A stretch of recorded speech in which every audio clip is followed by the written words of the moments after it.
It's Clerodendrum serratum. It's a very nice native plant that is host to many of the butterflies and all. And then it has fragrant flowers, very beautiful fragrant flowers, and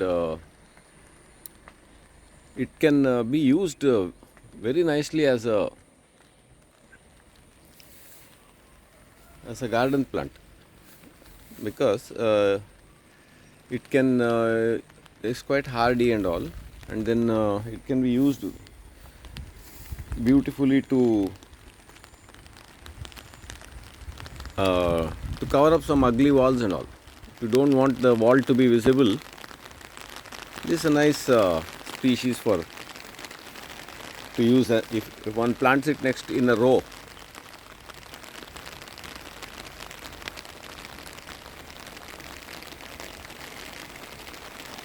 The flowers are also quite beautiful.